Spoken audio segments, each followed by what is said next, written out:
Click subscribe to get daily Manchester United content from passionate Reds, only on All for United.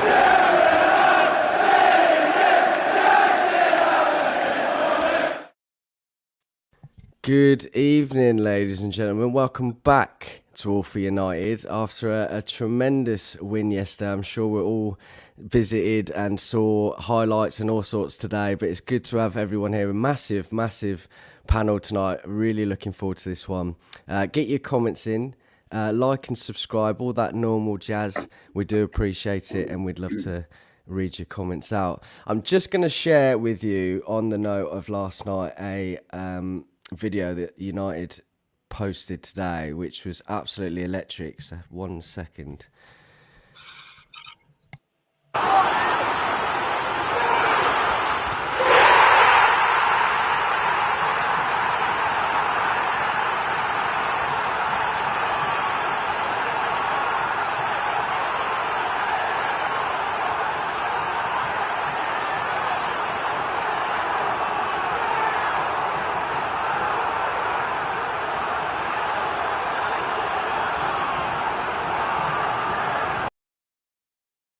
And I think that just kind of epitomises everyone yesterday. It was absolute elation when that final goal went in.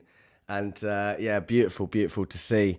So on that note, obviously, we saw a difference in the players yesterday. There was a lot more togetherness. They seem to be following those tactics, and tactics are used loosely.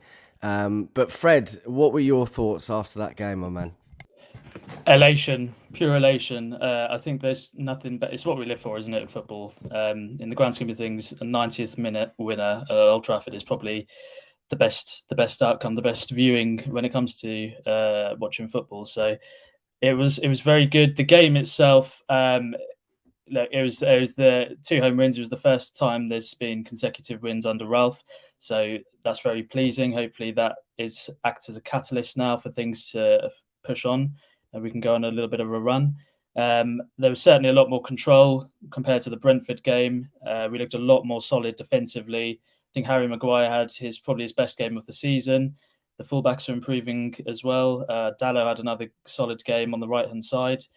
He's improving defensively too, which is very pleasing. The forwards pretty good as well. I think there's still a question mark around the cohesion on our forward line. It was the second game in a row where we didn't have a shot in the first half, or shot on target in the first half, which is a little bit concerning. But again, it was the second half where we really managed to pull it out of the rings and get that goal. So a lot of positives to take away, but a lot to improve on as well. I think we're slowly improving, which you would expect. Ralph's getting a lot more time to work with the players.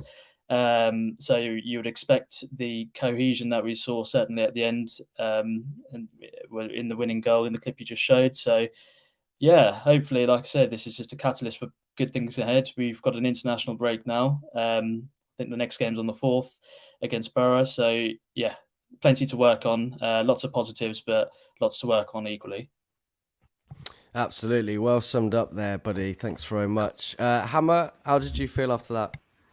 Well, I mean, I was on the reaction show, so, I was able to talk about it last night. I did have, I enjoyed it a lot.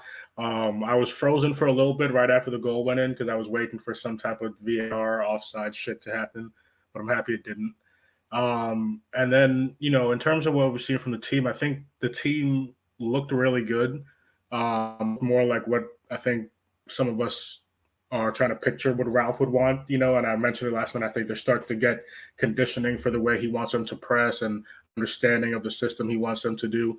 So I think there was a lot of positives. Yes, the front line needed to be a little more clinical, but like I mentioned last night too, it was like, I don't think with the attack we have, and I know it seems like some of them are still trying to figure out how to play together, but with the talent in there, we're not going to have games like this that often, right? They're going to get chances. They're going to put shots, with people that we have up there.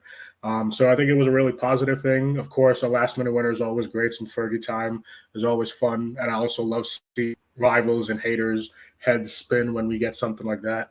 And then just a quick thing to Jacob. No, I'm not a Rams fan. I'm a Giants fan, so I lost interest in the NFL season a long time ago. There you go. Just to clear that up, thank you, mate. Fred, obviously, in the comments as well. Absolute machine, this geezer. Evening all. Yeah, Jamie, take away your thoughts, please, buddy. Jamie Mackay, that is, by the way. Yeah. Sorry. Just kind of echoing what Fred and Hammer said. Really, just good to see us playing to the final whistle. There's clearly some team spirit there, which is in our identity. So it's nice to see this group of players are sort of stepping up to the plate with regards to playing to the last kick of the game. That's ingrained in us as a club. So that was nice to see. The fan base, obviously, a last minute winner at Old Trafford. It's what we live for as a club. So that was great to see. I actually I ordered some food probably about 20-25 minutes before the end of the game, and the poor delivery come to the door. So my missus went and this is an alternative commentary for us, but it was just quite interesting that it happened at the time.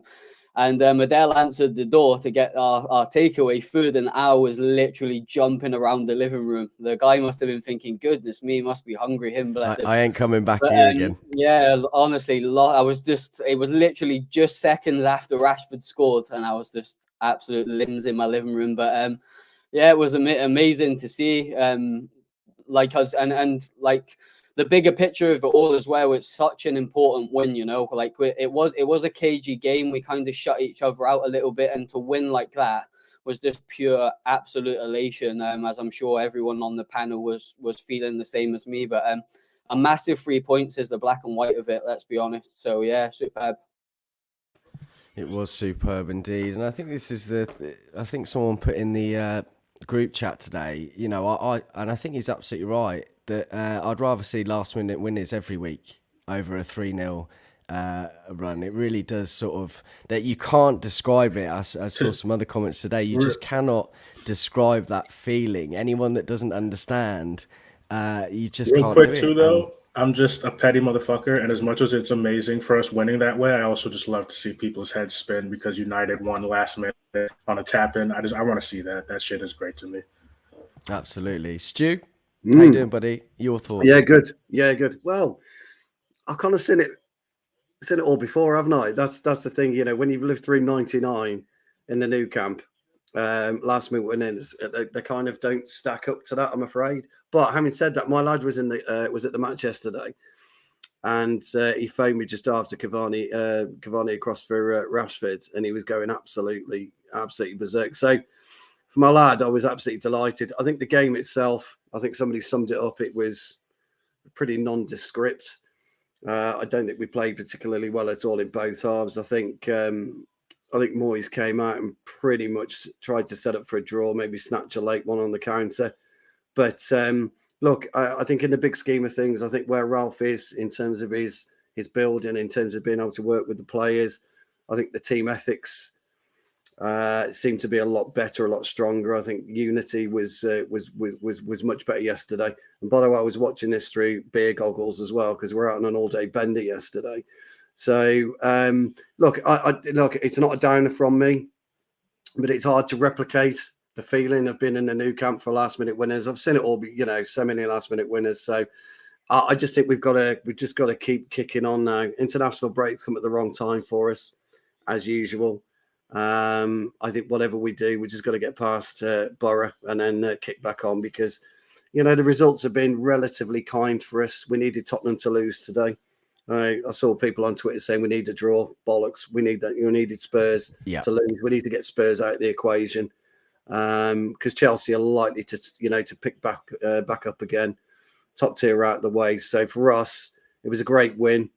It's halted West Ham's momentum. They've been a bit patchy just recently. If Tottenham can remain patchy as well, and we can hit that little bit of form, we should be able to cement fourth. Yeah, Reece makes a good comment, which I was going to mention. It's not an international break. It's a winter break. Therefore, it's 2 weeks to train, which I think is going to be a huge boost for us. And I think that we should see some results from that afterwards. And Stu, I'm going to disagree with you on both of your points, actually. I don't think Moyes was correct in the summing up of naivety. I think if you look at and the unsung hero here for me is Martial. He was excellent when he came on. And what people don't talk about is not just the pass, it was the way he dropped his shoulder. Because when he does that, track record tells you that he's going to do he's going to have a shot, cut in and have a shot. And there was two players that were ready for that. But what he did is he played that ball to Cavani, which no one expected, and that's where the goal came from. So credit where credit's due there. Martial was excellent there. And I think West Ham defended well up until that very moment, but they were tricked. And that's why I don't necessarily agree with those naivety comments. I think anyone would have done that knowing Martial. I'm not necessarily in it was naive. I mean, Martial's always had that in his locker, and that's why I've been calling the last few weeks Martial to play up top alongside Ronaldo. He probably surprised himself, though. That's the thing about Martial. He probably surprised himself. He's got it. He's very, very cute as a player, but nobody expected that, let alone Cavani. But look, it moved and it worked. And football. The idea of football is it surprises you, and Martial surprised everybody, including, I think, himself. But no, I wouldn't say West Ham were naive. I just thought what I was saying is he came not to lose. Credit where credit's due to Moyes. He came not to lose. He's got a good unit at West Ham. They're a good bunch of players. He has, yeah. Rice has been playing very, very well. Bowen's been on the top of his game. Antonio's a bit of an enigma, as we well know. And they do defend very, very well on occasions. One thing I didn't think we did enough was attack the fullbacks as good as we could have. And that's really my only criticism. Yeah, good points, well made. And Grant, good to have you on, buddy. He's been an absolute machine himself this week, interviewing several people, and they've been great to see. So please go and, if you have the time, go and watch that. They were really, really insightful and excellent. So thank you very much for that, Grant. But yeah, same question for you, buddy. How were you after that game? First of all, I appreciate the comments, Mark. Very much appreciative. And it's a bit like Celebrity Squares tonight. I'm just amazed that Stu is in the centre and yourself isn't, which is quite exciting nonetheless. Absolutely delighted with the win yesterday. Major relief more than anything else. It was one of those days. It felt watching the game yesterday, certainly the highlights of the game.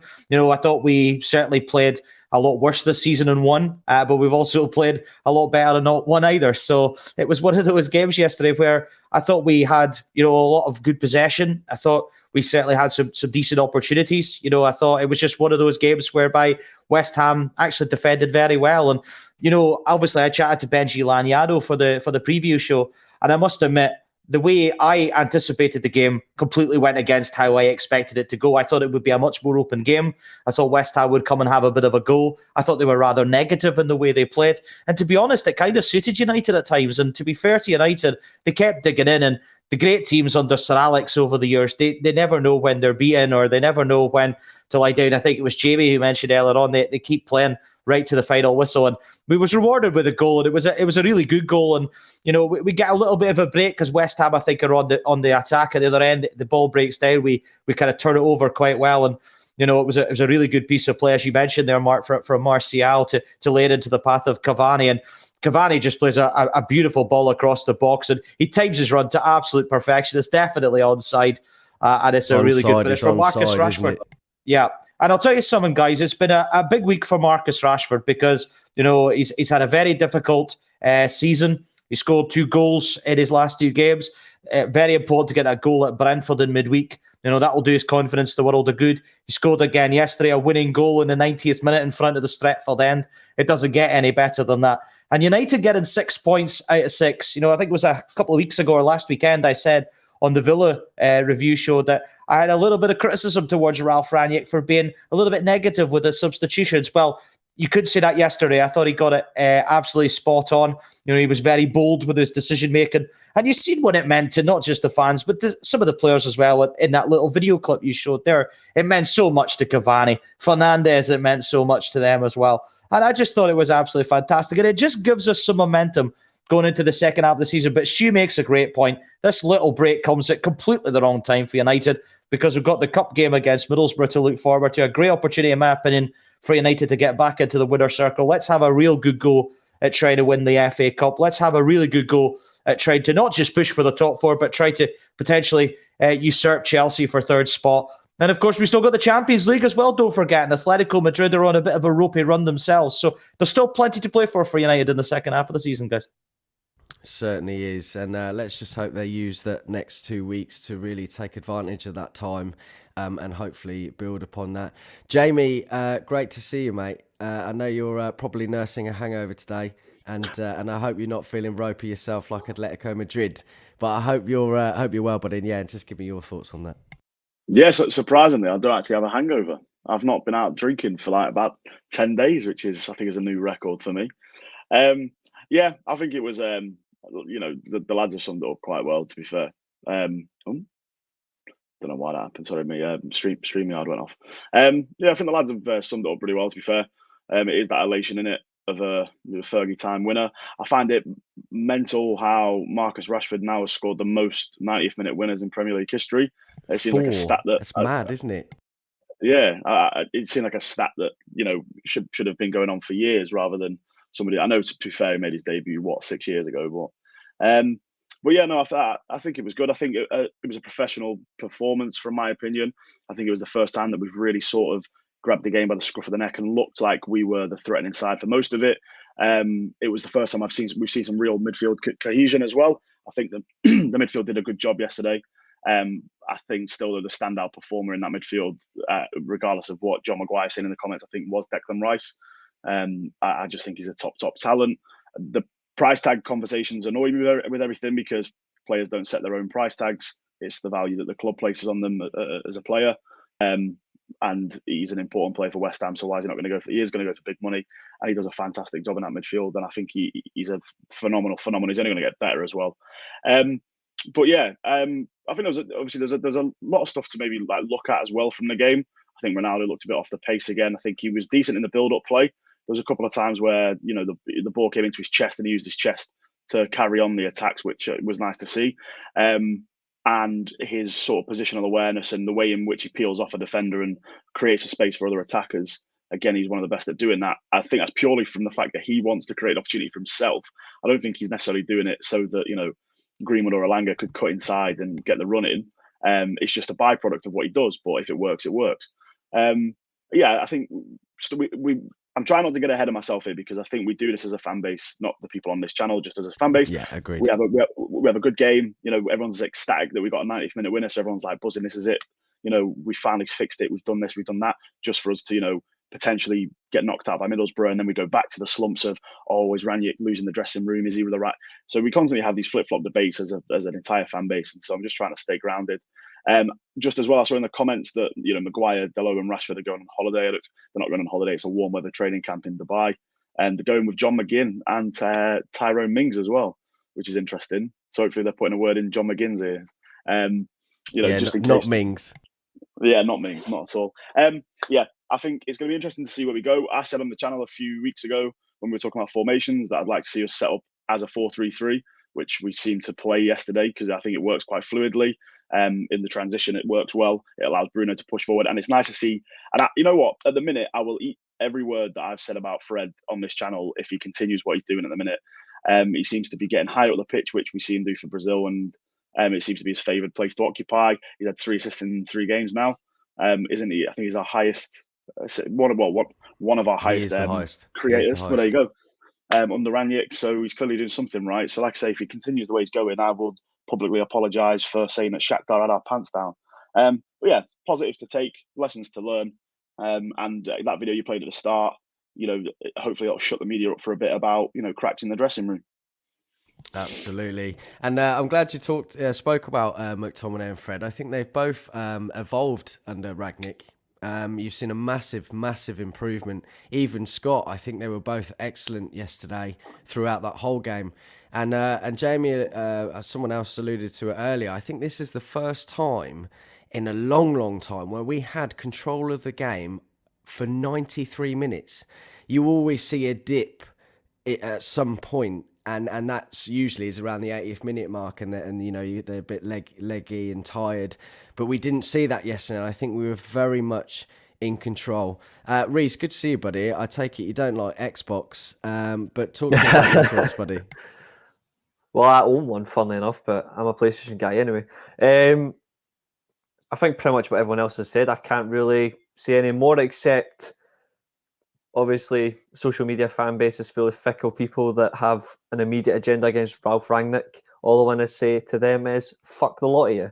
So like, I'm happy with that. Like, anybody that's doubted the man can stick up your arse, because I backed him long before he even got the job, because I knew he would actually do us a job. And it's a matter of just being patient and just look at the way we played yesterday. That's a symbol of patience. But no, it's all about quick, easy reactionary and just not seeing the bigger picture. And it's about just having that patience. Now, obviously, spoke to Stu numerous times about the manager, like, obviously persisting with his systems, whether it be he quoted himself before Wolves, he was going to be flexible. The fact that he's actually recognised that himself, he's went flexible and then he's reverted to a 4-3-3 from what he did at Hoffenheim. He seems to be playing three midfielders, not one as a 6, not one as an 8. He's playing three central midfield players and he's telling them all, dip in and out. Fred, when you go forward, McTominay, I want you to sit at the base. When Fernandez goes forward, I want one of these to tuck in and sit in deep and then just maintain that position. If McTominay goes forward, Fred reverts, he sits in front of the base. It's free, fluid midfield. It's not fixated. It's not like a Man City midfield where you know Rodri's going to sit in the number 6 position. Then, whether, like, we all know what Guardiola was like, he plays anybody in those two midfield positions in front. You know it's going to be free, fluid with them. But for us, it was never one person in one position. It was always when one went forward, one tucked in, the other covered, and then went forward themselves. So it was great to see that we're not playing a conventional 4-3-3. It's a 4-3-3 with players are transitioning really well. It's sort of like total football in the way, like the Dutch style, just not as efficient in that sense, because that's a complete different level of football. And it was just great to see for ourselves, like, how well we played in the midfield. West Ham had a few decent chances, I won't deny, in terms of the problem with them is they just didn't know how to get the ball into the net. I think if it hadn't been for Elanga bursting at Jared Bowen in the second half at the edge of the box, completely unmarked, by the way, ridiculous, that would have been 1-0 to West Ham if Elanga hadn't bombed at him. So very smart there by Elanga. And just the way that you disagree with the naivety comments, I kind of agree with what he said about the naivety, but not about what David Moyes said, but what Declan Rice said. It was about them trying to actually get the winner. I think if you actually had to put your bet on it, who was more likely to get a winner right at the end, you would probably say West Ham, not Man United. And the reason I say West Ham is because it was like the classic game of the better team has all the chances. They can't put ball in the back of the net. The worse their opposition, you just know if they get that one chance, they're going to take it. And that's what it felt like. That one mistake that fell to Alex Telles when he dispossessed and got the ball, it was just inevitable. The Martial, Cavani, Rashford link up, it was just great to see for that goal. And it was pure adulation. Obviously, rival fans' tears. Beautiful. Absolutely, yeah. It was superb yesterday, and I think that it is starting to show that people are the players are buying into Rangnick's philosophy, and I think it's the little simple things that you saw. Like I said with Martial, they wanted to, from that whole. Where it started at Telles, there was 4 passes, okay? And Rangnick's system is all about getting those short passes, no long balls. We'll go into some of the stats in a moment. And it got to Rashford after the 4th pass. And as I said, Martial didn't do what he normally does, tuck in and curl it. He dropped the shoulder and then passed it to Cavani. And, you know, for someone like Martial that potentially wants to leave, has been very open about that. He's still buying into it, and that's really good to see. And I think that's patience in the manager's communication. I think another important stat is it's our first time. It's crazy how far this stretches back, considering how great Sir Alex Ferguson was a manager as well. It's the first time since 1985 at the start of a calendar year we've had back-to-back wins in the league. That says all, like, just how difficult it is in English football that we haven't registered back-to-back wins at the start of a calendar year since 1985 under Ron Atkinson. That's mental. That is a mental stat, and it's obviously good to see that Ralph's breaking those records too. Just going to share something with you, and we're going to obviously talk about... is that flashing for you? Yeah, it is. Hang on. Don't know if this is going to work. Hang on a minute, guys. Sorry about this.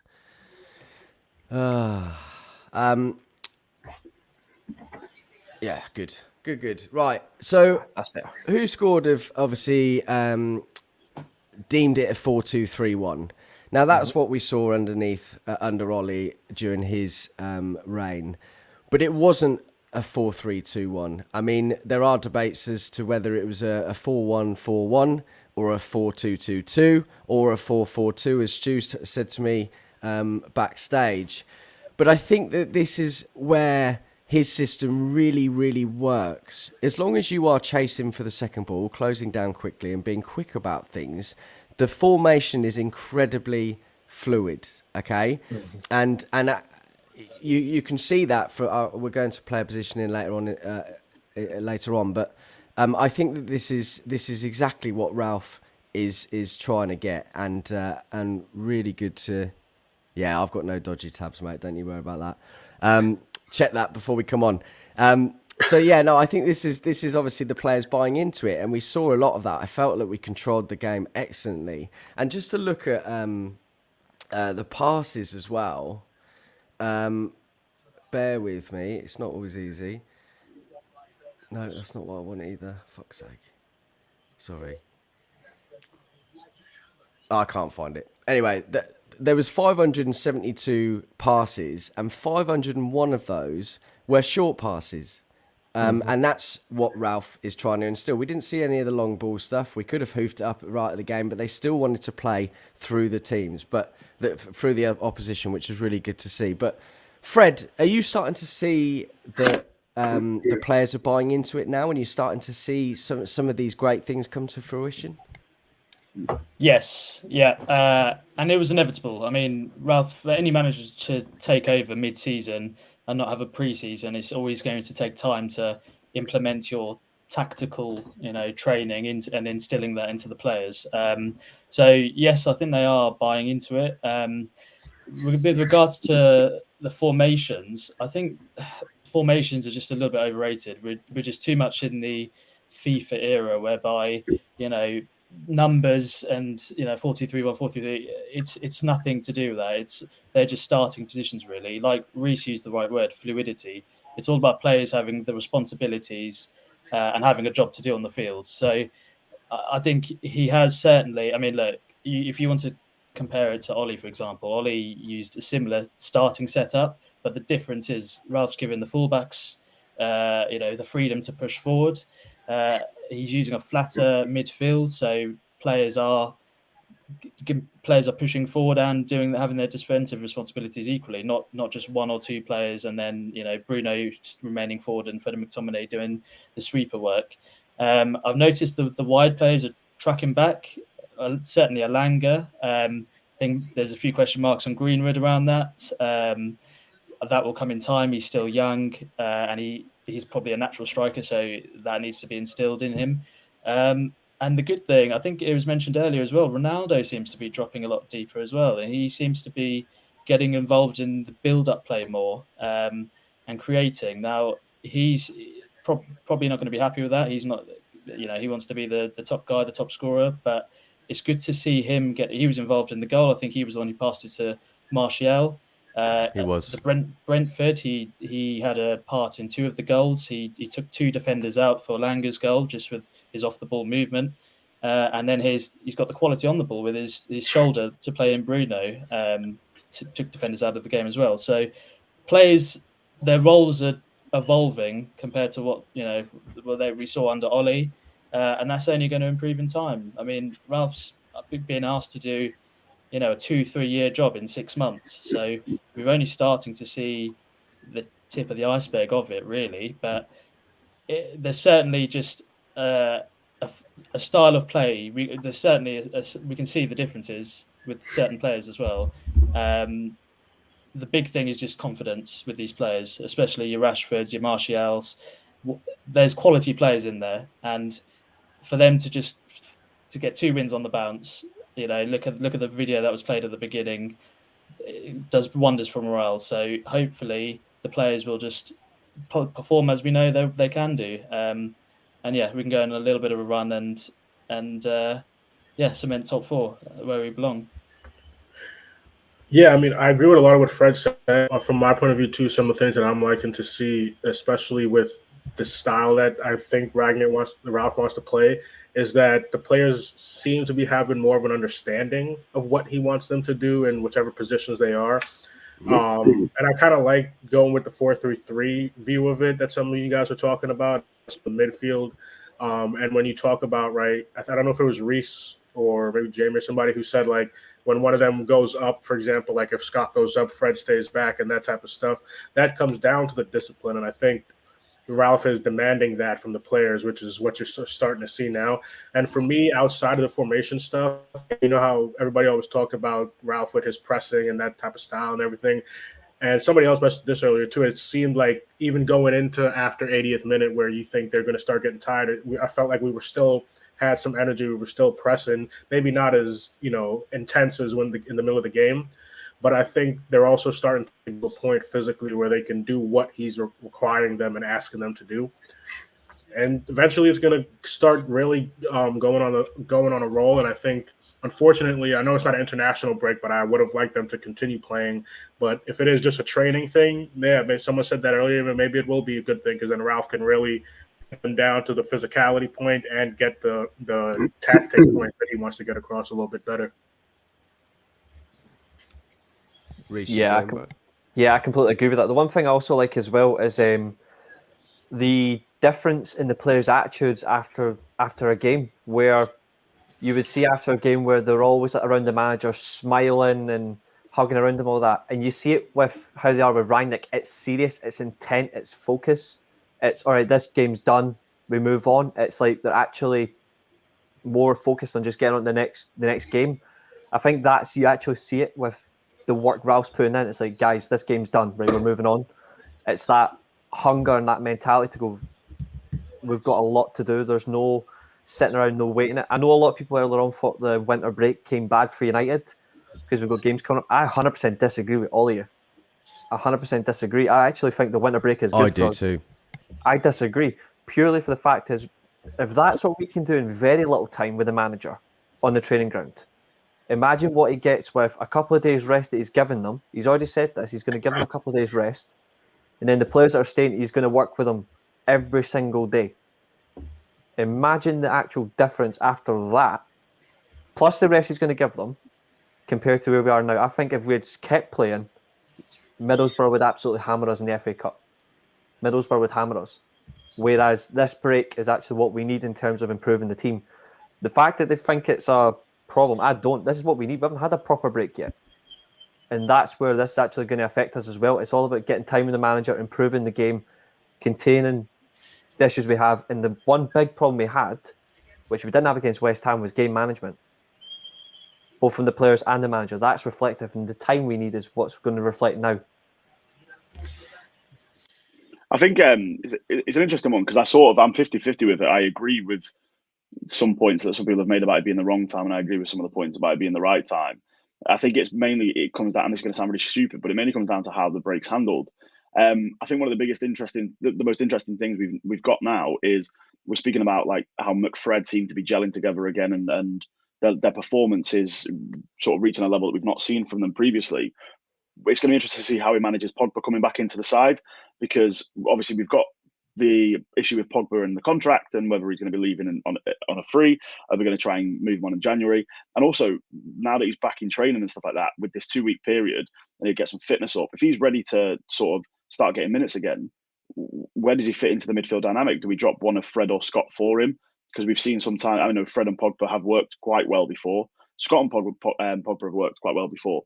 So Ralph has one of those decisions to make. Where does he offset what seems to be a little bit of harmony between Scott and Fred to allow for arguably, our most naturally gifted midfielder to slot back in? Does he leave him on the bench, which is going to potentially force him even more out the door if his head's already somewhere else? Or do we start getting him minutes, trying to get him in and around this team dynamic and convince him this is a project that he still wants to be part of?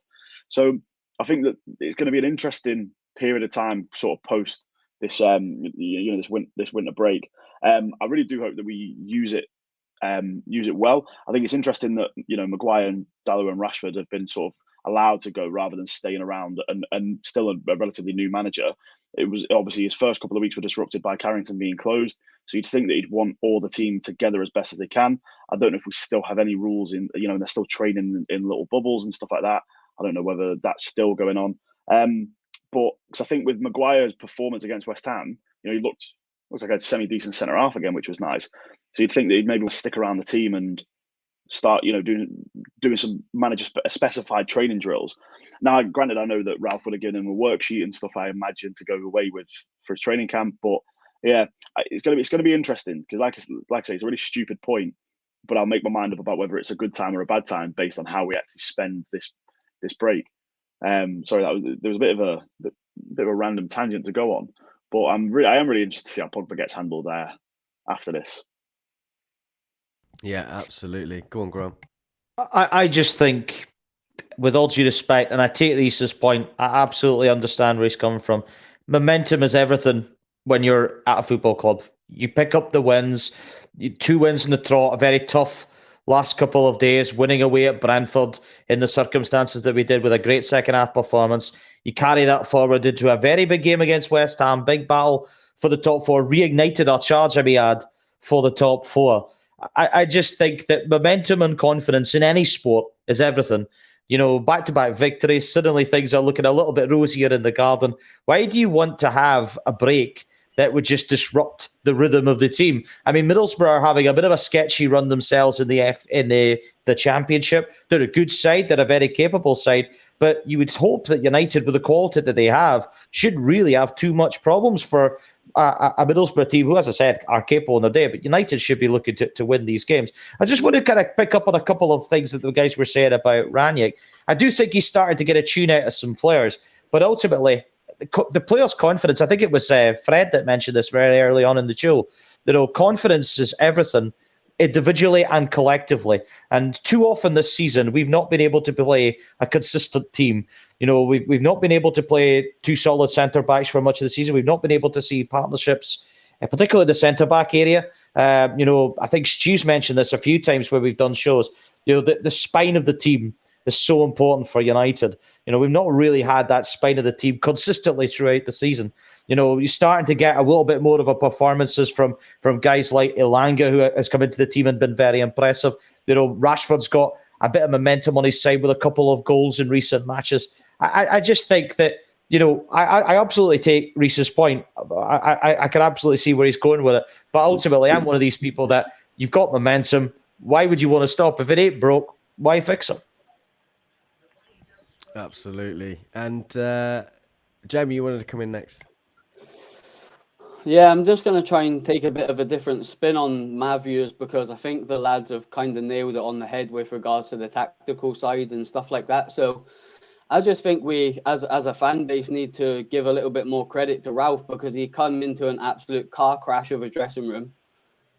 He's restored harmony and belief in that squad. He's nurtured players that were completely out in the cold under Ollie, like Dalot, for example, who, in my opinion, now should be the first choice right back at the club. He's brought some sort of stability to that dressing room after there's more leaks from the dressing room than a waterfall, and he seems to have calmed everything down. He's got a structure in play. He's been brave enough to hold his hands up, and as a manager, when your plan A doesn't work, it's quite a big thing for him to say, do you know what, actually, I don't necessarily have the personnel to be able to play this 4-2-2. I'm going to have to sort of wisen up here. And traditional German manager, very adaptable, realizes what's going wrong very quickly and sorts it out. You always tend to get very structured German managers that are willing to change things when they see something not quite going to plan. And fair play to him. I was actually having a conversation with somebody earlier on today, actually, around this Pogba situation. And Jamie mentioned it earlier, so I thought I'd just lean on that a little bit.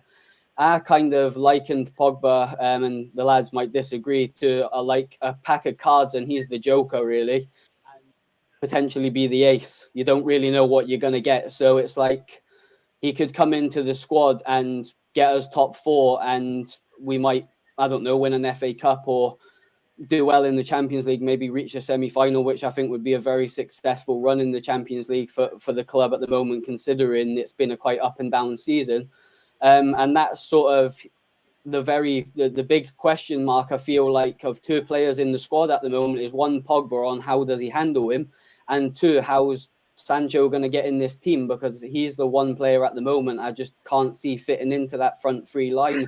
But just going back on to Rangnick quickly, I think it's very brave of him to put his hands up early and say my system's not working. He's went to a more traditional 4-3-3, which is very flexible personnel-wise. They interlink positions, and he's boosted confidence in players that were down in the doldrums. I think the way he's dealt with the Martial situation has been absolute top class. He's to listen to in press conferences. Martial was finished at the club in a lot of in our fan base. Martial was finished. I've seen stuff all over Twitter saying they don't want to see him wear the top again, and he comes in and he delivers, and he's given another chance. Everything's settled down. He's brought back into the team nice and quiet, and then he goes and sets up a great goal at the weekend. So I think I've tried to go down a little bit of a different route. I've probably waffled on a little bit about Ralph, so I'm going to stop. But I just kind of didn't want to sort of go into the tactical because the lads have nailed it on the head anyway. So hopefully that's filled a little gap. Just to quickly, before Stu comes in, we've got over 50 of you watching on Twitter, and we can't read your comments. So please come over to youtube.com/AllForUnited and get your comments in here, and we'd love to read them out and talk about them. Just very quickly, thanks for all your comments as well tonight. Really, really good to see. And like and subscribe. Stu, take it away. I kind of forgot what we were talking about. Because just Ralph's system. Well, just a couple of things on it first. Stu, I'm supposed to be the smoker on here. Yeah, Ralph's system in the winter break, for or against? I've just kind of got lost. Let me tell you something about systems. They are there for you to stand on, and then as soon as the whistle goes, they go out the window. Systems always do, because the game is that fluid that it evolves immediately as soon as the first ball is kicked. The only time you really actually go into a system is when you're defending. That's the only time you go into a system. Then you're going to a 4-5-1 or a 4-4-2, the end. But you never, ever attack in a 4-3-3. If you've ever noticed a game of football, you played in a game of football as it evolves, you never attack in the system that you play. So I'm not really, that's why I've never been really a system man. That's why I kind of never talk about it a lot, because it is what it is. But here's the thing about footballers, and here's the thing about the way footballers are. You never play the same game twice, ever. You know, when I talk about McTominay having a good game, 1 in 7, 1 in 8, he's kind of proven me wrong for the first time in his tenure at Old Trafford. He's now starting to be more consistent. And that's what you need to do. He needs to have that consistency, and the players need to have that consistency. And they get that through their own belief. They don't get it through a coach's belief. You don't get it through a manager's belief. You don't get it through the fans. You get it through your own. It's up to you to improve your game. It's up to you to believe in yourself as a player. And I think we're starting to see individual players take responsibility for their own game rather than just hiding behind a Ronaldo or hide behind a Solskjaer or hide behind a Mike Phelan or whatever. They're actually saying, you know, it really is up to me to do it. And that's what I've noticed over the last few weeks. Yeah, we've had some poor performances, but, you know, you've got to almost play yourself back into form. And I think a lot of the lads are. I think Rashford's starting to see it. Martial's probably been chomping at the bit anyway. Whether he wants to go or not, we don't know. Cavani's always going to give you that kind of infectious thing that we all need. But most players got to play themselves in. So formations for me, I get it. You know, I mentioned this a few months ago and people came at me. You don't know what you're talking about. Formations of footballer king. Absolute bollocks. You start, you stand, you know, X, Y, and Z on a pitch, and then you just watch any game and it just goes right out the window. But you're always defending a formation. You're very rarely attacking a formation. If you want a perfect example of that in terms of attacking a position, literally just watch Guardiola's side. They defend in a 4-3-3, but when they attack, it's a 3-3-1-2. They attack in that form and manner. It's always a back three. Then it's a midfield three when the fullbacks tuck in. The defensive midfield player tucks in as a centre back.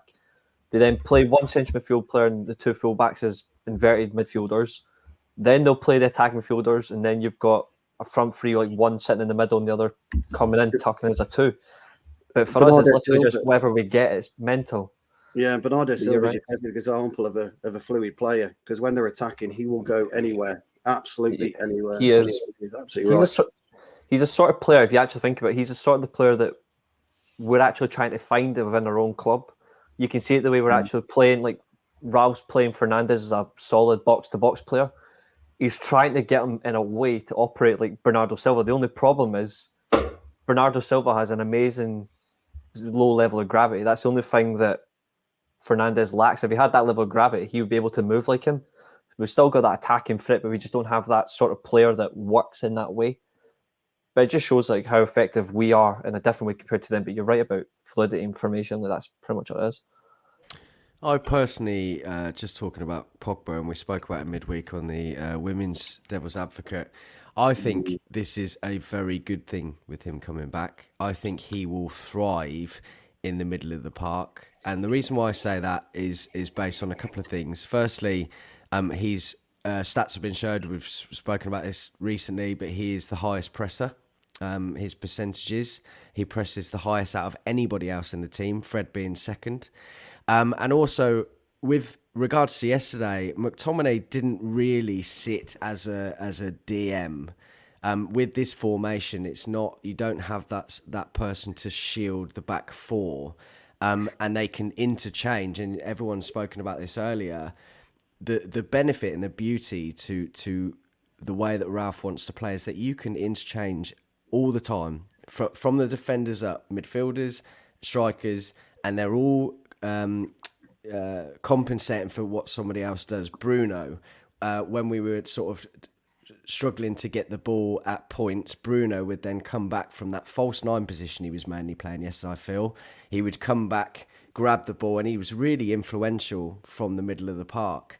And I think that what you'll probably see when Pogba comes back, for example, is Fred drop back into that number 6 role, but he will play as an 8 in that 6 role. And Pogba, it won't be a double pivot like we've always alluded to before, and we don't like that term. He will be able to play further forward, and he will really excel in that freedom. Listen, his contract situation is shit. That's not his fault. That's Manchester United's fault. There are lots of problems at Manchester United, and I think Pogba comes in at number 100. Yeah, if he goes at the end of the season, it is what it is. But I think that we utilise him for now, and hopefully if he comes back, I think he'll really strengthen the team. Fred, what are your thoughts on Pogba coming back? It's going to be interesting. It's a bit of an unknown, isn't it? Because he's the only player that's been unavailable during Ralph's tenure. So it could go either way in terms of he could be like a new signing, a breath of fresh air. He adds that quality that we know he can add. But again, like previously mentioned, we don't know what Pogba's going to turn up. He could be the world beater like he was at the start of the season and the few games he has had in previous seasons, or he could just completely capitulate the system. There's a big demand off the ball in this current system, so he'll need to adapt to it. The question is whether he's been involved in training enough to see how the team's been playing. So look, Pogba, he's versatile. I mean, he's also playing on the left at the beginning of the season, so he's an option off there if we need added creativity. I don't see that happening personally. I think Alanga and Ralph's going with that more direct winger, inside forwards type of play on the wide positions. But with Pogba, the other thing is it is the elephant in the room. He is out of contract next year. Do we want to look at building around players that we know are going to be at the club for the future, or do we risk playing Pogba and waste developing a player in that position? That's the key question. And in terms of sort of acting as a new signing, I actually think Sancho could, now we've reverted back to this 4-3-3, we'll see the best out of him. I don't think the 4-2-2-2 that we started with Ralph's tenure benefited anyone. Rashford and Sancho and Bruno playing in those half channels. That's not what his game was. So, yeah, Sancho I think will definitely flourish in this system, and he can add something that Greenwood possibly doesn't add on the right hand side. Pogba, bit of an unknown entity, but it'll be good to see how he copes under the new manager. Yeah, I mean, in terms of Pogba, I think he's able to bring something pretty well. I do agree with the point you said about Alanga. All right, I don't think he's going to be looking to play Pogba in that left wing type, left midfielder type role. It's definitely going to be in that midfield. I saw some people in the comments asking who's going to be dropped. I mean, it's pretty obviously either Fred or McTominay, and he'll probably try to rotate and see who Pogba plays better along with, if he really does want to integrate him into the team. And then also, I think Reese's point earlier about the break actually comes in benefit in this Pogba situation, in that he's going to have 2 weeks to train with Pogba. He's going to have 2 weeks to make him understand. And this is what I also think Ralph might be better at than what in terms of saying, listen, if you're going to want to come and play, this is what I'm going to need from you. He'll have the freedom to, because obviously he has that offensive talent that we need him to use for us. But I feel like Ralph will get into his head in the 2 weeks and say, listen, if I'm going to play you, you need to be disciplined too, and you need to play for the team as well. And something I was just thinking of, not just thinking of, like I've been thinking of with Pogba coming back, and I can't remember if I mentioned it in the post game or not, but he's going to be that deep lying guy who, if you guys notice, and I'm sure all you guys notice because you guys know how to watch games and stuff, like the amount of times Ronaldo gets pissed about whether it's Fred or McTominay being hesitant about playing that ball over the top or playing that ball in behind, Pogba is going to be the guy who's going to play that without hesitation and put on a platter probably 7-8 times out of 10. And if you have somebody like Ronaldo making those runs and somebody can get that to him, not only is that going to up our chances of him getting shots on goals, it's then going to, in return, give more freedom and more space for people like Bruno, Elanga, whoever else is in, right? Rashford, Sancho, Greenwood, whoever is the other attackers, and have more freedom to play within the defense while Ronaldo tries to break the top off the defense. So I think Pogba, if applied right to the team, could make a really big jump. He's also going to be playing. He's for a shop window, isn't he? So he could just push on. So and he could just be amazing. So yeah, it'll be very interesting. He'll screw our balance. Pogba will. He doesn't do it for me, I'm afraid. I would keep him out. The thing is, where'd you play him? I know Jamie was talking about Pogba, and I know what you're saying, Jamie. I'm on the fence with it as well, because where does he fit in? There's such a balance issue now that Rangnick is going to have to. You're almost walking on a tightrope whether you play Pogba or not. Yes, he's got that brilliance when he wants to play. Yes, he's got that vision, but he'll stifle Bruno for a start, and he'll stifle Fred again, because Fred will have to play the deep lying role. He won't be able to play his natural game, which is an 8. He'll stifle McTominay again. So the problem is, where is he fitting on the balance? Do you put him out on the left? Well, he's never been that type of player. Pogba is a floating player. He's best when he's got the freedom of the whole pitch, but we're giving Bruno the freedom of the whole pitch, and you can't give both the freedom of the whole pitch. So you're going to have to choose. You play Pogba or Bruno. That's it. Well, I just quickly interject, Jamie, before Jamie comes in. I think this is where it could benefit him, actually. I think that everyone past the defenders are so fluid, so interchangeable. Pogba can play in about 4 different positions. And I honestly believe that, and this is why I think he will thrive under this. You are right, but therein lies the issue, because if you get this, and we come back to the key momentum, if you get this team playing that it is right now, he doesn't fit in. You just can't take Fred and McTominay out today and put a Pogba in, because you're going to completely fuck the balance up of the squad at the starting 11. It's just about discipline. It's about discipline, isn't it? Fred and McTominay, they have the fluidity to push up and get back when required. But Bruno will go. He'll go on the left. He'll go on the right. He'll stay up. He'll go back. He'll go over it. I totally agree with Stu. You cannot have 2 people that have that freedom. Sorry, that's why I was just saying real quick. I know Jamie wants to go. That it comes down to see how good of a manager Ralph is, right? Can he get the discipline from Pogba while also being able to use the positive of his attacking abilities? But of course, we got to wait for that. It's a really good segue into the point I was going to make, because obviously Pogba's the perfect player to summarize it. We're talking about systems and things like that. You look at City, we used City as the example before. You look at City, and they've got Fernandinho, Rodri, Grealish, Gundogan, De Bruyne, Phil Foden. I'm obviously missing a couple of others there. I can't think there, but yeah, well, I suppose you got Mahrez as a bit more of a winger than playing in there, but they've got this plethora of players that will play anywhere, right? You could sit Riyad Mahrez in the six, and I guarantee you he would still do the job. He would still manage to get forward. He'd still put in a shift. He'd still do his defensive work, because Guardiola's done this thing where he's honed his craft over the years that he's been a manager. And I remember there was the footage of Thierry Henry explaining his time at Barcelona under Guardiola and how everything worked. And like Stu was saying before, that the formations are an interesting one because you set up in them to defend.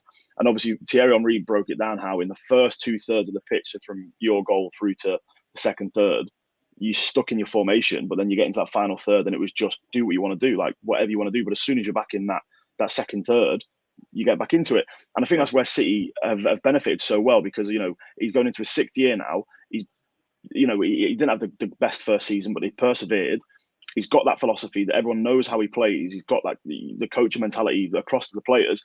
And yes, fair enough, they've thrown checkbooks at players and they've sometimes not worked out and they've got rid of them and brought in somebody else. I'm pretty sure every season now since he's been there, they've decided to go out and spend 60 million on either a centre half or a fullback, just to fit the system. But this is what I mean. Like, what is interesting is, for a big club like us, we always have this issue with, say, Pogba going, yeah, but where does he fit in? You can't. If he was in that City side, they'd play him. They'd play him anywhere because he's a fantastic player. His ability is off the charts. And we know that on his day, he is absolutely phenomenal. And he would slot into that City midfield. And there wouldn't be this conversation of, well, you couldn't play him alongside Bernardo Silva or, and Rodri. They would just play him. And that's what stresses me out, because in the time that Guardiola's been at City, we've had Mourinho, we've had Ole, we've now got Rangnick. And there's so many different philosophies going through their players that were bought by different managers for different roles. There's been so many different formations and systems and tactics that we've played throughout that time that there is no sense of, I know what I'm doing. And that's why they're so well run. And that's why I don't, Liverpool, had that little bit of a drop off where everyone thought, oh, maybe, their squad's aging a little bit. But I don't think Liverpool are in any real issue, because Klopp's got that mentality through to the players. They know the system they play. They know how they play football. And look how seamlessly Jota fit in. And granted, he's a fantastic footballer anyway, but how seamlessly he fit in. There was no talk of, oh, well, we're going to have to sacrifice one or the other. Like, we'll have to take Firmino out. They just slot in. Whereas we constantly have this narrative of, well, if we play Pogba, we're going to have to drop Fred into, a deeper position, and he's going to. And I agree with you, Stu. I think you bang on with that. Is that it is going to hinder Fred, and at the minute, Fred's one of our, most informed players, so we shouldn't have to do that. But it just stresses me out, and it baffles me so much that we're not well run enough that we can just play our best players and go, fantastic. We have this argument all the time, and I've mentioned it a few times about functional 11s versus best 11s. That's the key, then. I talk about functional 11s all the time. Jamie, as you well know, I talk about Burnley being a functional 11, Southampton, they're just functional teams. They're not brilliant players, they're just functional. And it can be like knocking down a brick wall against a team like that who's well managed, well coached, and everyone knows what they're doing. What you've spoken about is seamless transition, which we've not had for years. We just haven't had that. And you're absolutely right. You could put Mahrez anywhere at City. You could probably put him centre half and he'd look decent. That's the type of mentality that they've got. But they've got everybody buying into that mentality, and they've got a type of player that understands what they're supposed to be doing. There's, they're full of egos and that, but they don't care on a match day. They can have all the egos they like off the pitch, but on a match day, they fight for each other. If Rangnick can instill that in us and he can get that seamless transition of players into it, it will be a lot easier. But that's Pogba's issue right now. Possibly, Jamie, did you mention Sancho about struggling? Me? No, I didn't know. Yeah. Sorry, I'm getting confused with Jamie's, mate. One's got a lot of hair and I haven't. So just if you want to just call me Baldy for the rest of the show, you want. Jamie with hair, Jamie without. You've actually. I'm glad you brought me in, Stu, because your point was right. I think the systems of Man City and the systems of Liverpool, and I know you don't like systems, Stu, so I'm sorry to sort of mention that. No, that's all right. No, I think that the biggest issue with Man U is, and Longhaired Jamie said it, nailed it a minute ago there when he said that their fluidity in their formations is the difference is we've had X, Y, and Z manager. Yeah, we all know who's been the manager. I don't need to name them. And they've all had different systems, and we've got like this catalogue of player now with certain profiles and attributes that fitted certain systems that are still at the club from X, Y, and Z manager. And the issue is with Man City, and Liverpool, for example, just use them. Chelsea to a certain extent now under Tuchel as well. I feel like they buy the players that fit the formation and the way they play the game. Like everyone knew how good Jota, at Wolves. I actually said I wanted United to sign him. It was on my Twitter at the time before he went to Liverpool. And I felt like him and Højbjerg would have fitted United very well. I know Højbjerg's not done too great at Tottenham. I think he's a decent player, but I liked what he brought to the game, and I thought that's what we were lacking. And I really liked Jota at Wolves as well. And I felt like they would have fitted. They're like Man United type players. Højbjerg's a very good ball passing, deep lying midfielder like Carrick was. I'm not saying he's as good as Carrick, by the way, so don't hound me in the comments. But he plays that same sort of game, and I felt Jota was a Man United player. I just like him as a player. I thought he'd have fitted in well, but that's the difference. That they've got managers at clubs that have been given complete free reign to go into the market and buy certain players, and there's no secret as to why Liverpool ain't being linked with X, Y, and Z superstar for £150 million, and they're being linked with Gerard Bowen because Gerard Bowen fits the system that Liverpool play. You know, and that's the difference for me. I mean, if you guys want to jump in on me and disagree with what I'm saying, no, I agree. I agree. We don't buy players to fit systems. We buy players, and I don't want to go into the commercial value and all that because it's boring. We buy players that are very high-profile players, and we're trying to sort of fit them all in a little system. Whereas if we went into the market differently and actually went in with a plan of this is the type of player we want, this is why I want him, and this is how much he's going to cost. And you're probably talking about undervalued players. You're talking about maybe looking at players that are not in the top 3 tiers of. They're not a Declan Rice. They're not a Bellingham. They're a Haidara maybe that fits the system better, and they cost a fraction of the price. I feel like if we take that approach, and I don't know if I said it on here, maybe it was a different podcast, but I think United's transfer dealings needs a complete,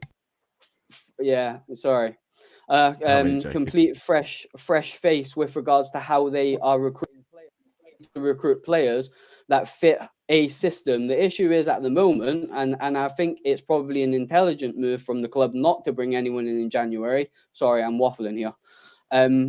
Because of the situation with the manager, the manager needs to have a clear identity of how he sees the game, and every top manager will have that. Rangnick will have that, and the players at the moment, I don't necessarily feel like he would have handpicked these players if he could pick who he wants to play in his system. But I feel like when we get that base, we need to have the same sort of structure of Liverpool and City to follow their lead with regards to not necessarily buying a top player, but just buying the player that fits the system for the role. I'm going to stop now. Just before you move on, we were on a stream, months ago, and I was talking about exactly what you just spoken about, and you asked me who would I go for as a non-worldy centre half, and if you remember, I said Connor Cody, and you asked me why, and I spoke about his leadership qualities. I remember that Stuart. Yeah, I do remember that, mate. Yeah, that's what we're talking about. So that's why I agree wholeheartedly. The conversation I had, I can't remember, it might have even been on Keane's show, and I'm not trying to get myself out of a hallmark by mentioning another show. So I think it was on Keane's show when he was doing his own thing on his channel. He asked me a long time ago, Stu, this got relevance anyway, and at the 3 players I wanted at the time, bearing in mind they wasn't at their current clubs. I wanted Jota from Wolves. I wanted Nathan Ake because I just like him as a centre-back. I think he's got a lot of qualities. And Højbjerg. And I just thought them 3 players, although they're not glitz and glamour, they fitted what I was after at the time. Would I buy them now? No. But at the time, I felt like they were the players. But someone else speak because I've said too much. Well, on the back of that, like you make some good points in terms of who we recruit and all that, and Mark saying like poor reason in the private chat. It's not poor reason. I enjoyed that debate. That was brilliant. This is why I said you can go and get the glamours. Like you can go to Barcelona and go, here's the amount of money, we'll take Frankie de Jong. That's a luxury signing. Like Bellingham, whether you want to agree or not, that's a luxury signing. Declan Rice to a degree, even though it's realistic, it's also a luxury signing.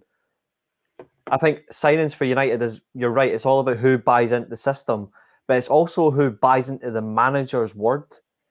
If you were to go to Liverpool or Man City and you went, I play like this, say for example, like Zlatan Ibrahimovic when he joined Barcelona, he was a specific style of striker. He knew what he was in for, and Guardiola went, if I tell you to play on the right wing, you will play on the right wing. You fit into my team. If you don't fit, you're gone. He was gone within a year. Like that says all. Like if you do not buy into a certain manager's style, you're gone. It's the same at City. Leroy Sané, the year they hit 100 points in the league, he was absolutely brilliant in the wing floating in. He was gone the following year. If you don't buy into a certain manager or you don't buy into a club the way they want you to play, you're going to go, and that's what United realistically. That's why I also said in our group chat, which kicked a little bit of a interesting debate, which was absolutely brilliant. I mentioned the simple name John McGinn, purely for that standpoint, and it was the funniest argument I've had. But it's because of John McGinn isn't the best midfield 8 in the Premier League, far from it. But he's better than what we've got because he actually would buy into the deals of the manager for what he wants. He likes a pressing forward. He likes somebody that takes risks, but he likes somebody that can actually control the midfield. Fred McTominay are good players, but do they really control it for a long period of time? You can already guess Stu's answer to that. He doesn't have to say a word. So I can understand that one. That's perfect. But it's all about having those types of players. It's also about having character. United have always had big characters in the teams that take the team on when they're under pressure. We don't have a lot of characters in a minute. McGinn is that. That's a realistic signing for the sense of it going forward. But Jamie mentioned, and this is my last point, which is 100% spot on. Jamie mentioned that the club hasn't brought any players in. I actually think they haven't brought anybody in because Ralph actually doesn't want to bring anybody in. He wants to stick with the squad because he's judge, jury, executioner in the summer. He will effectively decide. Can't believe I repeat myself. That's fun. He will decide in the summer who is actually going. Not John Murtough, not Darren Fletcher. It will be purely Ralph Rangnick with the new manager. He will decide who's staying, who's going, because it will benefit the club in terms of recruitment. He's one of the best at signing players for unknown quantity at low value. That's why he has to be given full reign in the summer. That's why we've got somebody that understands building a club. And the players we don't need, don't want, they'll be fucked off out the door. Just wrapping on that, because I think you've just spot on, Reece. We can all see what's going to happen, can't we? Is that John McGinn will end up going to Liverpool or something to replace Jordan Henderson, and he'll be an absolute revelation under Klopp. And everyone will be like, why didn't we go in for John McGinn? He would have been perfect for us. Because our fan base, Captain Hindsight. Yeah, and then I'll have that big sign, mate. I'll have that big sign with you. We'll do a stream. Just me and you. We'll hold a sign saying, we fucking told you so. Exactly. Which will be more sick when it's... Shut up, you. Sorry, lad. No, just you know what it is, Reece. I was just going to jump in on the back of you there, but I guess rest, man. What I was going to say to you when you said there about John McGinn, like I was just going to jump in, but long-haired Jamie beat me to it, so fair play to him. But sorry, Jamie, I keep calling you that. I'm just having a little bit of a joke, mate. I feel like when you're saying about John McGinn, like you're missing a massive point here, yeah. And this is what I was just going to mention, and I'll keep it really brief because I've talked too much already. But you're talking about a player that you in your head, and quote me if I'm wrong, Reece, that you think Rangnick will like, but Rangnick might not be the manager next year. So it's a case of that's all I've literally got to say on it. I totally agree John McGinn would be a very intelligent signing for Rangnick. But if a Ten Hag comes in, or I don't know, a Pochettino or whoever else would be linked to, they might want a different type of player. But if Rangnick was to stay, John McGinn would be an ideal signing. And I also agree with Jamie as well that he'll end up going to a bigger club and we'll be like, there's another one that got away. So, yeah, sorry, that was just my point anyway. Sorry for keep calling you long head, Jamie. I'll stop it.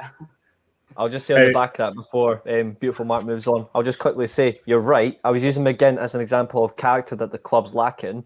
But you're right. If Rangnick wasn't, for example, when he said it before, like he would take the job for a year, the club could easily say, no, we just want you behind the scenes. That would make sense for another year, bring him in, and then the new manager can take him on, necessarily if they want to. But you're right. I went based on like that factor, but also fit what United's midfield lacks. Somebody with character, someone with drive and ambition, which realistically all you've got realistically is Fernandes. And all due respect to Fernandes, you can't rely on him to do everything every single game. Because if you do, you're going to burn him out, and he's going to end up having the one big problem, which is complete loss of form, that he goes missing. And then the whole stupid Fernandes comments appear again, which is stupid anyway. But it just reflects that you can't always rely on one player. You need to have a team, and you need somebody with character as well. McTominay and Fred don't necessarily have that. But you're right in that extent. I think we lack personality in that. 100% agree with you with that, mate. Absolutely spot on. Yeah. Hey, Mark, just to put your way, like maybe a minute more. I just want to comment one more thing on what they're saying. Is like, I think they kind of answered something that I asked last night. Is like, and I think most people who asked this question was that, would you guys take a specialist 6 in a sense, who's an average to above average player, but will do everything we need left in the midfield over that big signing name or whatever? So I think a lot of you guys were saying that's how you would go. And then it also 100%. just because sometimes I do like American stuff. I know some of you guys hate it, so that's why I'm going to do it. If any of you ever did see the MJ thing about the Bulls and everything like that, yeah, I would definitely take him. That's a great comment, man. Absolutely great. Sorry. Yeah, no, you're good. But like I agree with a lot of stuff you guys are saying about the attitude and the stuff, and the thing that immediately came out, you need players to do the dirty work.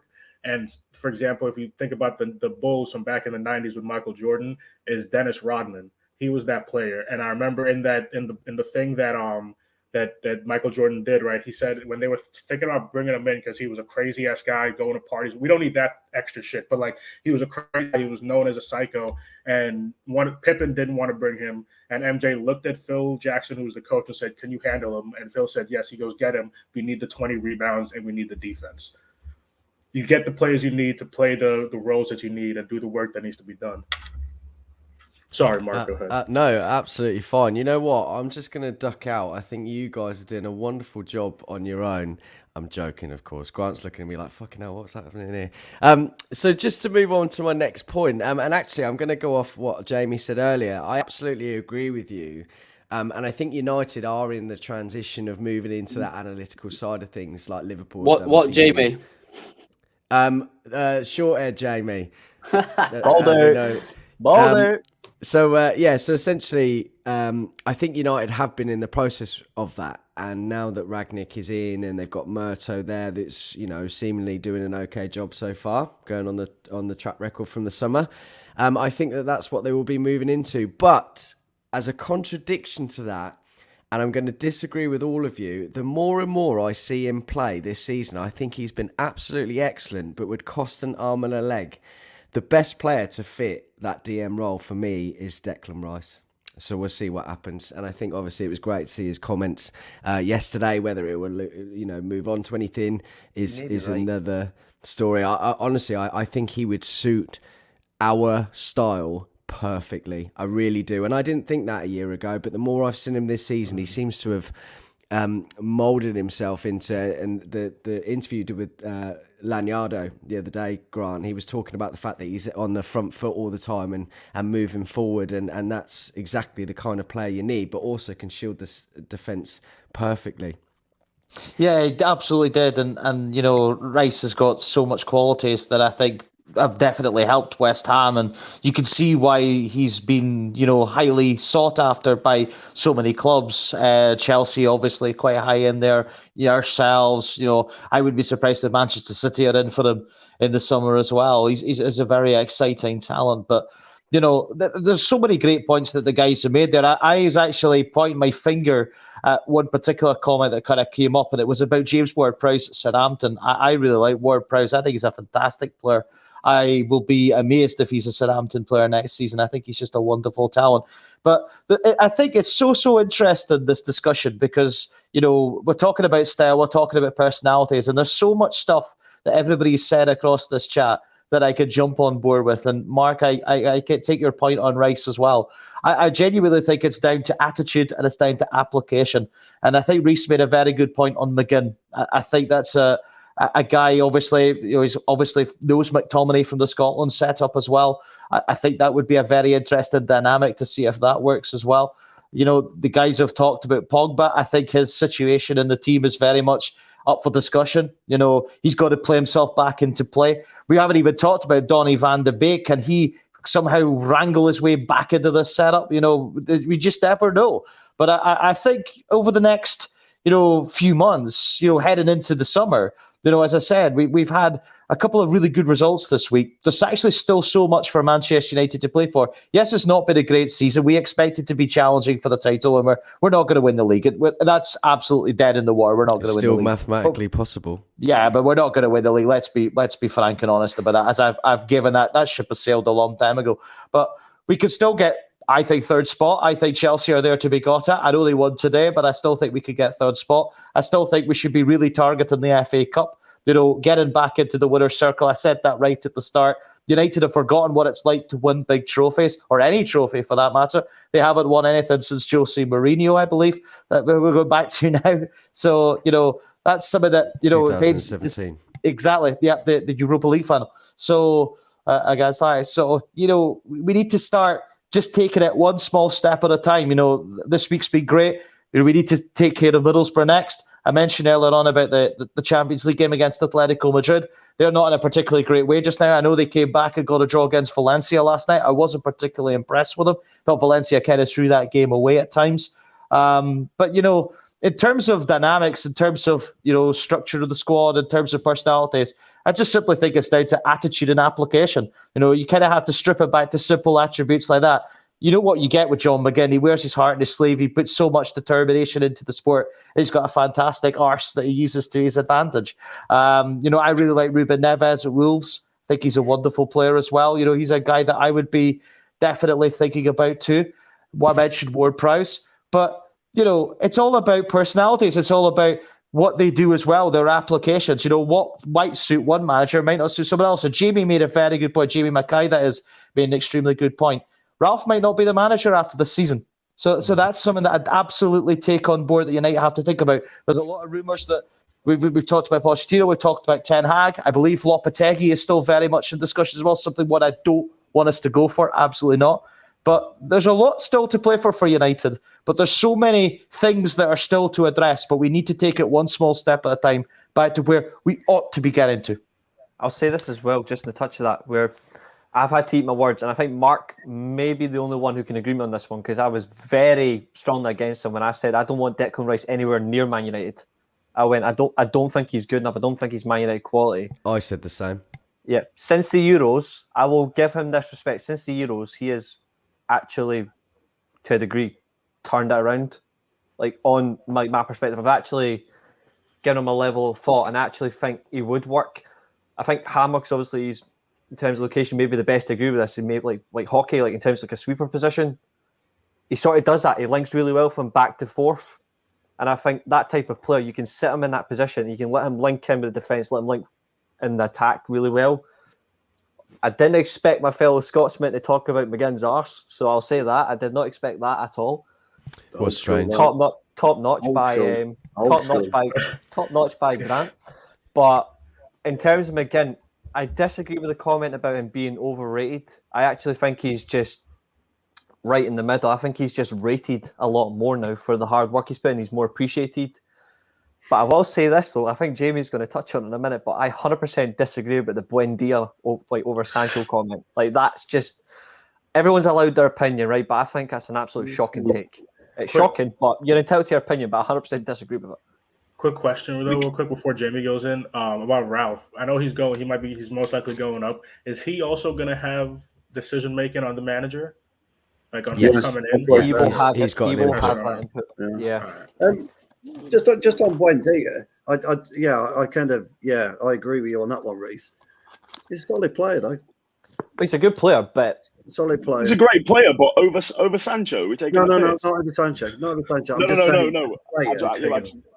my comment in the private chat was. I never saw that. No, I do like Buendia, though. I like Buendia. He's a hard-working player, but I would not have him over Jadon Sancho. Can I throw in another suggestion? Can I throw in another suggestion? Basuma for Brighton? No, absolutely. Yeah, absolutely. I think I've heard people commenting on here too. By the way, Grant, I'm going to patent application and attitude. My sayings, you can't say that anymore, pal. I'm joking. And I also claim Cockwomble. So if I hear anyone say Cockwomble, I'm coming for you. You could have that, mate. Yeah. Jamie, did you want to come in and say something? Jamie Andrews. Well, yeah, I thought I put something in the chat, like, but Grant, I'm never raised my voice at you. Now again, I'm Grant, sorry. confused. Yeah, me When was too. your last name, Andrews?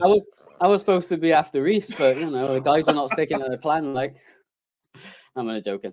Do you know what? I'm going to jump in on Buendia quickly. Do you know what? Like, football is all about opinions, and people see football differently and like certain types of players. So whoever said it in the comment, you do your thing, man. If you want Buendia, you go and sign him on FIFA tonight. Yeah, you do that. If you like Buendia and he fits your system, no problem at all. Anyway, getting back to my initial point. With the Declan Rice comment, this is why I wanted to jump in, Mark, because I've got something to say on the back of it. I will keep it brief because I've spoke too much tonight already and people are probably getting sick of my voice. You're not allowed to challenge the host. I made my point last to not be challenged, but go on. Okay, mate, sorry. How many play? Go on. Yeah, with regards to Declan Rice, I think his footballing ability, and I totally agree with you and Reece that he would fit our system lovely in that defensive role. Only issue for me is, and this is the only reason why I've jumped in, because I think everybody else has been absolutely cracking listening to, and it's quite good just to hear other people talk, to be honest. I think the issue with Declan Rice that I wouldn't go for him is purely for his price tag, because I feel like in the summer, Man United are going to have a certain amount of money to pay to pay for players. Yeah, I don't know what it is. We could guess, but I think Rice is probably going to cost upwards of 60 to 100 million, would we say? Would you agree, lads? Over 80, I think, yeah. Yeah. So I was going to say 70 million, but there you go. Yeah, 70, 80, yeah. For 77.9 too much on one player. Like, if we've got 120, 140 million to spend in the summer, let's just use that number for example. And we could bring in, and this is just my take on it. So if you disagree with the players, I'm going to say no problem at all. If that 130 million can bring us in maybe a lesser quality of a defensive midfielder than Rice for half the price, but he can still sort of do the same sort of job like a Basuma, for example, maybe a Hadara. That type of player. I'm not saying they're better than Rice because they're not. Rice is the creme de la creme in that role. He would be my first choice if he was affordable. But if we could then use that money to go and get maybe a Vlahovic, I really rate him. I think Man U should sign him. I feel like Ronaldo's kind of, his legs are going a bit. He's not quite the player he was, but I'm not going to sit here and say I don't want Ronaldo's Ronaldo until he's here. He plays, simple as that. But I feel like United need to look at the bigger picture, and they probably need to sign 3 to 4 players, in my opinion, this summer. So if we could go and get a Tielemans, a Basuma, and a Vlahovic for the price of a Declan Rice, it's an absolute no-brainer to me. Agreed. If we go from McFred to frickin' who do you just say? Tielemans, yeah. And who? Sorry, I'm blanking on Basuma and someone else. To go from McFred and Bruno to Tielemans, Basuma, and Bruno that'd be insane. Yeah. Last but not least, and it better be good now, Jamie Andrews. You've been dying to speak for ages. Your turn. I think Grant wants to come in really quickly, so I'm more than happy to just be extremely quick. Just be extremely quick to JVM. I don't think we'll get Vlahovic. I have had a lot of contacts from people in Italian football that he is Juventus bound. Yeah, it doesn't surprise me. He's already agreed. That's interesting. He's already agreed to Juventus. Just to let you know. Has he? I thought he would. He was never going to come our shores, was he? Juventus. I feel like I've burst Jamie Mackay's bubble. Sorry about that, Jamie. I'm going to leave it there, lads. I'm away. He's going. Juve keep it quiet, but Juve keep it quiet. But I know, like, a close friend of mine who's actually got connections to Juventus, and they have actually signed Vlahovic. So just keeping it quiet. I think they're going to get rid of Dybala, you know. Yeah, he's gone. He's out of contract, isn't he? That's right. Yeah, that's right. Yeah, he's out of contract. There's not a lot of world-class strikers out there, you know. There really isn't, because I don't think we're in the market for Haaland. I think it's just complete paper talk. And to be honest, a quick one on Haaland, I absolutely love him as a player, but his agent is poisonous, so he can stay away from me. I do wish him a full recovery, though. But you're right. He's a dick, but I wish him full recovery. He's Madrid bound, isn't he, Haaland? He's going to shut up at some point. I'm gonna. Thank you, you. Jamie. Thank you, He's going to pull Jamie. his hair out in a minute. This Thank you for that, be Jamie. worth it. It better be worth it then. Yeah, right. You wanted to talk, didn't you, Jamie? And then I'm going to come in with my final fucking question, finally, about the system which we've moved away brilliantly from. Jamie, go for it, bro. To be fair, my point was mainly relevant about 10 minutes ago. It was mainly, again, we talk about price tags all the time, and I've said this quite a few times about players not dictating their price tags. And again, we seem to be one of the only clubs that gets slapped about. One, when signing players and paying top-notch premiums, but also when we sign a player for a big price tag, and they the second they have one bad game or whatever, they're bullied for it. You look at Jack Grealish for 100 million, and I rate Jack Grealish so highly. No one says anything about him being a flop, but everyone piles on Jadon Sancho. Romelu Lukaku cost them nearly 100 million pounds again for Chelsea to sign him. And again, the guy's an absolute bum. He played well for Everton, don't get me wrong. But yeah, guy's running in jeans. But again, everything's about Jadon Sancho. If we were to sign Declan Rice for £80 million and, he had a couple of bad games, that it'd be everywhere that he was a waste of money, blah, blah, blah, blah. If he signs for City, which would not surprise me again, John McGinn going to Liverpool, Declan Rice going to City to, again, don't know whether they'd move Rodri on or whatever. But you can see that, they signed Nathan Ake for what, 48 million, something like that? The guy barely plays for him. No one brings it up. I personally just think that we need to really get out of this mindset of caring about how much we pay for a player. And like somebody said in the comments, just attack the selling club. It's a reflection of how the club rate the player, how valuable they are to them, as opposed to that player being worth a certain amount of money. And that's just the mindset that I've tried to get myself into over the last few years, because we do throw ridiculous money. Harry Maguire obviously isn't an £80 million player. No one's an £80 million player. When you think that Zinedine Zidane at one point was the most expensive player in the world for what? What was it? Was it like 38 million? 52, I think it was, wasn't it? 55 million it was. No, 46. 46. There you go. 46. Was it? Was it? Well, there you go. Yeah, Figo was 38. Zidane was 46. 46.3. To be fair, I would pay $1 billion for him. That's a. Yeah, innit? And we've got, I know there's somebody in the comments, and again, I really rate Tielemans, but you think Leicester aren't going to absolutely rinse us? You've got Rangnick now, Jamie. Rangnick. For the first time, we're going to have somebody who actually knows the price of the player. Yeah, and I think we saw that. I think we saw that in the summer as well. Actually, even without Rangnick, I think John Murto did a really great job. Done a better job. Yeah. Done a better job. Yeah. It's his first window, and I think he did a great job. We got some great players in that we thought that would be the solving to our puzzle. Not quite, obviously. Right, I'm going to come to this final point now, and it is going to be a free-for-all again, but I'm going to come to Fred first. Something that I was really impressed with yesterday, and I've got the graph up here of player positioning, was the wing-backs and also the defence. I think that regardless of... apart from the throwing away of a 2-0 win against Villa the other week, he's only lost 1 in 10 games. And these things don't happen overnight. And I think that he's really starting to show that our defence is better. And I was particularly impressed with our centre-backs. But I was particularly impressed with our fullbacks. And as you can see here, they are playing so far forward.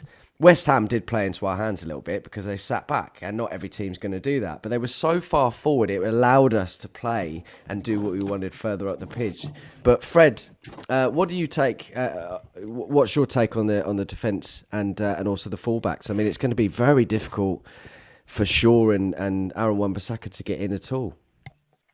Yeah, very good. It's the modern style of play, isn't it? Utilising fullbacks to join the attack, and it's a very German style of play as well, and it was always going to happen under Ralph.